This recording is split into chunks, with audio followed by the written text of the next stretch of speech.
ശാസ്ത്രം പുരോഗമിക്കുന്നതോടൊപ്പം അതിന്റെ നിയന്ത്രണത്തിനും പ്രാധാന്യമേറുന്നു. ഇന്റർനെറ്റിന്റെ ലോകം വളരെ വിശാലമാണ്. അവിടെ ടെലിഫോണും കമ്പ്യൂട്ടറും ടെലിവിഷനും മറ്റു പല ടെക്നോളജികളും ഒരുമിക്കുന്നു. എന്നാൽ ഇവിടെ നിയന്ത്രണത്തിന് കർശനമായ നിയമ സംവിധാനങ്ങളില്ല. ഇന്റർനെറ്റിന്റെ ഉപയോഗത്തിന് പരിധികളുണ്ടോ?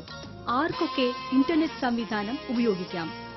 ഇന്റർനെറ്റ് സംവിധാനം നൽകുന്ന യാഹൂ, MSN എന്നിവർ ഉപഭോക്താക്കൾ 13 വയസ്സിന് മേലെയായിരിക്കണമെന്ന് അനുശാസിക്കുന്നു. അമിതമായ അനിയന്ത്രിതമായ ഉപയോഗത്തിനെതിരെ ഇപ്പോൾ നിയമങ്ങളില്ല എന്നതാണ് സത്യം.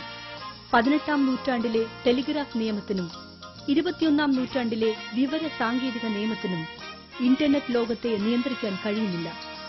സാങ്കേതിക വിദ്യയോടൊപ്പം നിൽക്കുന്ന ഈ ലോകം നിയന്ത്രിക്കാൻ കഴിയുന്ന ഒരു നിയമം വരേണ്ടിയിരിക്കുന്നു. ഇന്റർനെറ്റിന്റെ വിശാലമായ ലോകം കൈപ്പിടിയിൽ ഒതുക്കുവാൻ യുവത്വത്തിന് അമിതാവേശമാണ്.